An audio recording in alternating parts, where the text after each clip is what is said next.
What's up, Car Squad fam, and welcome back to the channel. If you're new here, welcome. My name is Derek and I do car reviews.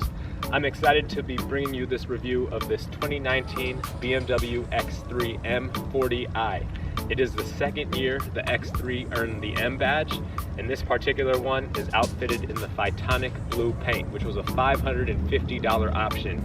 In my personal opinion, this is the color to go with if you're getting an M car. Today I'll be giving you a tour around the exterior and interior of the vehicle. Now this vehicle is equipped with many packages. They are the Driver Assistance Package, Driver Assistance Plus, Premium Package, and Executive Package. Now that leads to a lot of tech and features being included in this vehicle. I don't want this video to be an hour long, so I'm not going to get into the nitty-gritty of all of those features that come with all those packages, but I'll get into some of the ones that I think stand out. And then of course after that I'll put you in the driver's seat for a point of view drive, and finally I'll wrap it up with my thoughts on the vehicle. And I am located here in the Bay Area in Northern California, so shoot me an email at the address here if you're up in this area and you have a car that I can shoot a video with. Thank you. So starting off up front here in the engine bay, you'll see the 3-liter turbocharged inline-6 that this SUV is powered by. It puts out 355 horsepower and 365 pound-feet of torque. 0 to 60 is 4.6 seconds, and I'll tell you right now, for an SUV, it is very quick. It's got an 8-speed automatic transmission, which does have paddle shifters and a bunch of different driving modes, which we'll get to more of when we're on the interior of the vehicle. As far as fuel efficiency goes, you get 20 miles per gallon in the city, 27 on the highway for a combined 23 miles per gallon. I want to point out a few exterior styling differences between the m40i and the standard X3. Obviously you have different wheel options, but on the standard X3 you'll find some of those trim pieces on the front bumper as well as around the wheel well here that are black. Instead, on the m40i they are paint matched. Moving around to the back of the vehicle, you'll see that the exhaust tips on the m40i are different than the circular tips that are on the standard X3. One thing to note is when you first start this vehicle up, only this right side exhaust tip is open, so you'll only see exhaust coming out of here, and then after a few seconds that left tip will open as well. I'll put a clip in here so you can not only see what I'm talking about, but also hear the awesome exhaust sound that this vehicle has.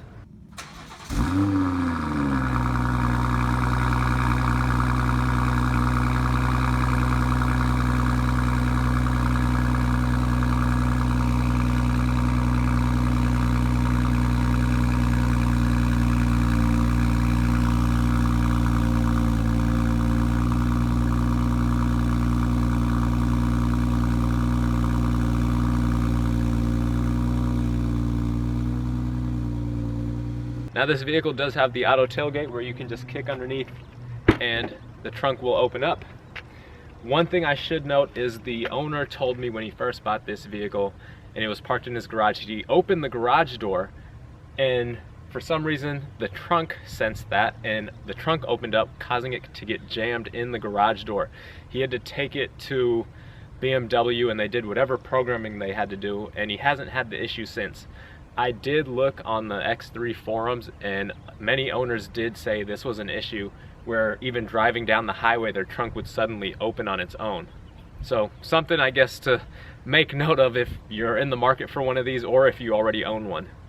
Now you do have a very good amount of storage space back here. You'll see you've got your sliding cover so you can kind of hide any valuables that you want to. And if you've got even more valuables, you can just pull on this and underneath you'll find another large space for storage back here.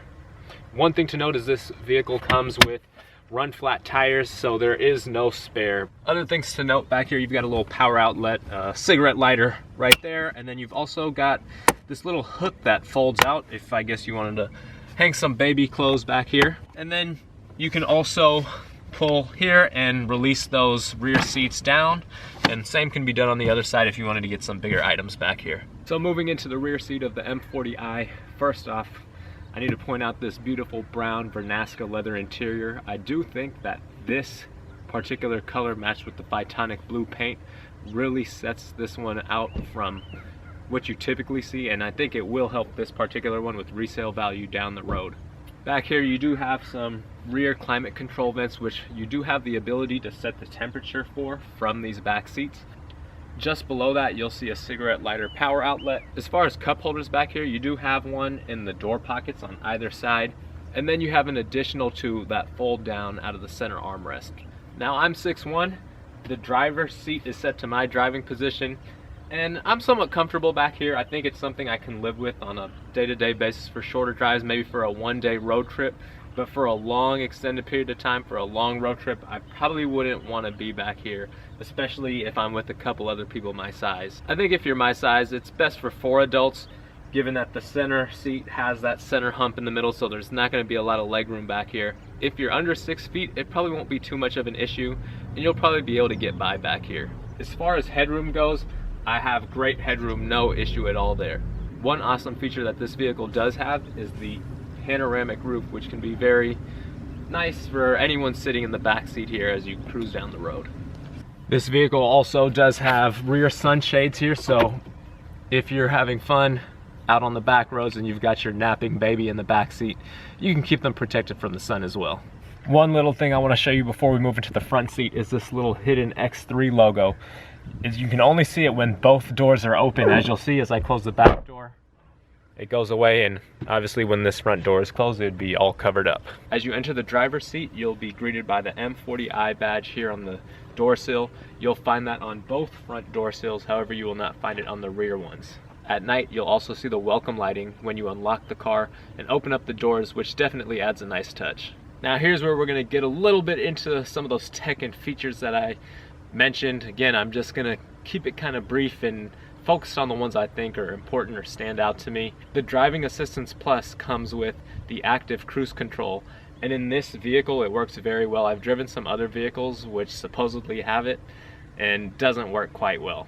One of the features that this vehicle came with was gesture control. So what that allows you to do is you can turn your finger like so, and that will adjust the volume up or down. You can also swipe left and right, and that'll toggle through the radio stations, or if you're listening to a CD, through the track. Now, the owner, when he first got this vehicle, was driving down the road, and as he has passengers and talking and making hand gestures, the system started picking it up, and it would send the volume way up or down, or change radio stations or songs. Of course, he ended up turning that feature off. It really makes me question, at what point is this technology getting to be too much? I mean, have we gotten so lazy that the volume controls here on the steering wheel are still not enough for us? For storage up front here, you've got this slot that you can slide open, and you've got a USB port here, as well as some cup holders, a little pocket. You can open up this center armrest, and you've got a decent amount of space here for CDs or whatever it is that you might store there. And then right up top here, you've got this teeny tiny little pocket. I am not sure what you would store there, but please leave a comment and let me know what you think that could be used to store. Now, the infotainment system is very easy to use. It is touchscreen, so you can actually touch and slide left to right to go through that. Or you can use the wheel here. The way this works, you just turn the wheel to the right, the screen moves to the right. You turn to the left, it scrolls to the left. Now, if you want to make a selection with the wheel, you just push down on the wheel, and then you'll enter that selection. Now, once you've made a selection and you're in, say, media radio, what you're going to do is scroll left and right with the wheel to scroll up and down. And then if you want to go back to the main menu, you're just going to push back on that wheel towards the left. In the media screen, you'll see all your standard options of radio, CD, Bluetooth connections, as well as USB. So that slot down below, if you've got a USB with music on it, you can listen to that from here as well. Navigation works very well.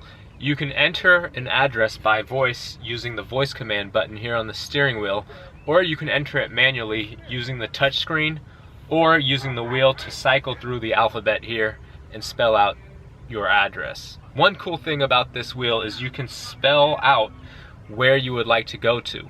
So you can just draw one letter at a time on the wheel with your finger, and that will show up in the screen. I did try this with lowercase letters and it did not work, so it does seem like you can only do this with uppercase letters, but a very cool feature. The My Vehicle tab is where you get to setting many of the tech and features that this vehicle comes with. You'll see here you have the lighting option, that exterior lighting I spoke about earlier, as well as interior lighting. This does have ambient lighting, so at night when it's dark, it has an awesome glow in here, and you can set a range of these different colors here, as you see. Another big useful tab here is the driver profiles tab. You can scroll through drivers, and when you select your driving position, it will not only move your seat back, but it'll also go back to the radio station or CD that you were last playing at the volume you had it playing at, as well as the ambient lighting that you had specifically set for yourself. So that is a very nice feature, kind of make it a little easier to go between drivers. Down here by the wheel, you'll find some buttons to easily access some of the options in the screen. You've got your hill descent assist here. Think of it as cruise control for when you're going downhill. So say you set it to 15 miles an hour. As you're cruising down a steep hill, you could take your foot off the brake and the vehicle will not roll beyond 15 miles an hour. Above that, you've got your panoramic 360-degree camera. Very helpful. You can see just about everything behind you. And then above that, you've got your parking assist. You've also got auto hold here just below the electronic parking brake. The auto hold is very nice. Say you're sitting at a stoplight for quite some time and you don't want to keep your foot on the brake.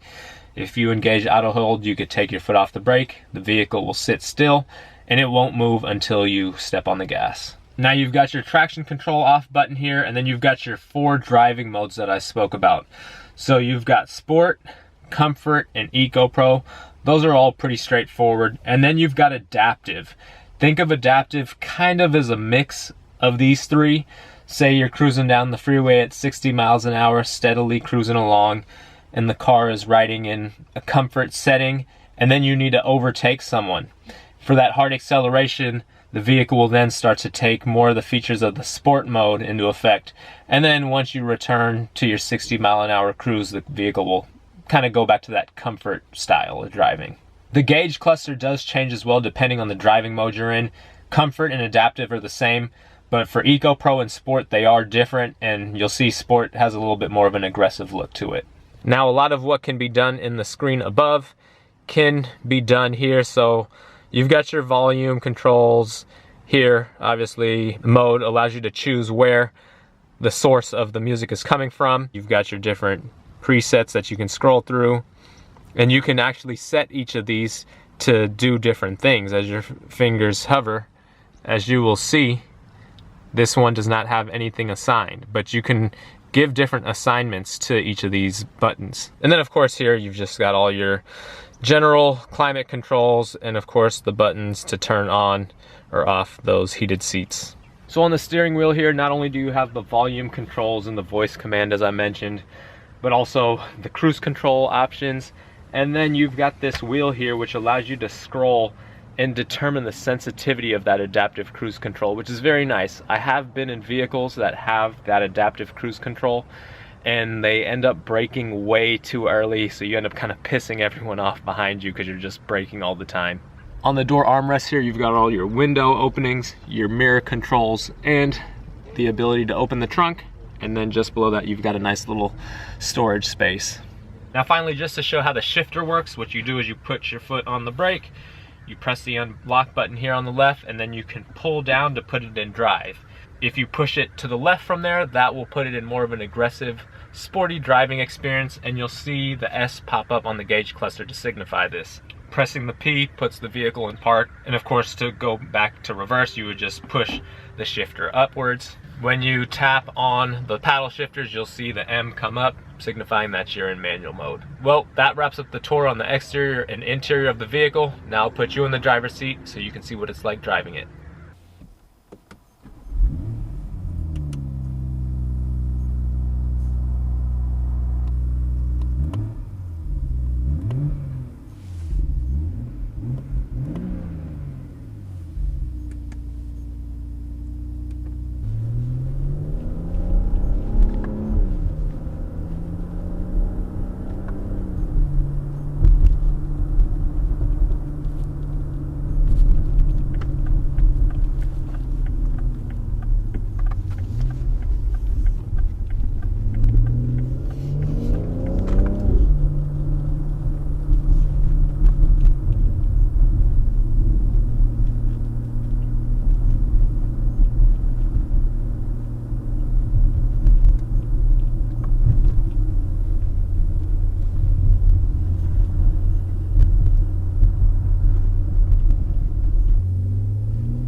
So I'm going to show you guys how to do launch control. So in the BMW, what you're going to do, you're going to first off put it in sport mode.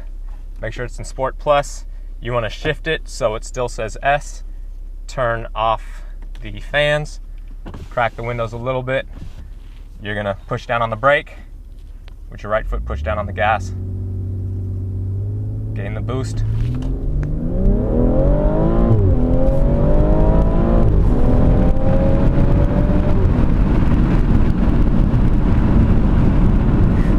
And that will throw you back in your seat. That's pretty fun. That's a fun one. So it gets up pretty quickly from that launch control. And when you do that, you also want to make sure you give it some time to rest between doing the next one. So at least 5 minutes or so. So don't just go doing this over and over back to back. You want to let the engine kind of cool down and all that before doing it again. So the first thing I have to say is just how fun driving this vehicle is. It sounds great, it's quick, it handles well, and truly it's just a sports car in an SUV body. Now if you're looking for a big road trip vehicle for a lot of people, like I said, it might be a little tough, especially if you're a little bigger like I am. Otherwise, I think it works well, especially if you're a family with some younger kids, and it'll make the journey of getting to where you're getting very fun and put a smile on your face for sure.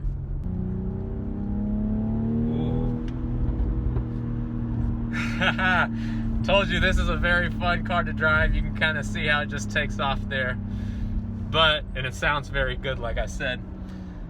But the tech, I want to talk about the tech because obviously this vehicle does have a lot of it, and I didn't even get full hands-on into everything that this vehicle has. I think that this car kind of hits the sweet spot.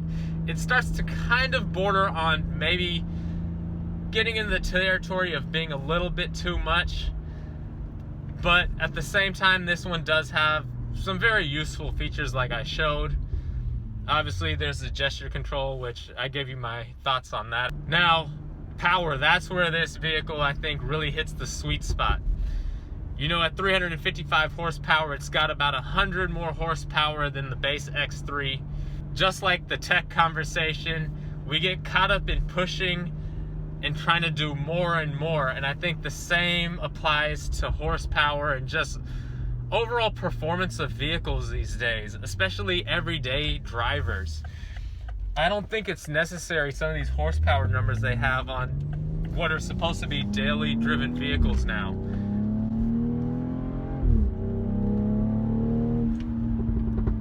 Although that's very fun to do and listen to.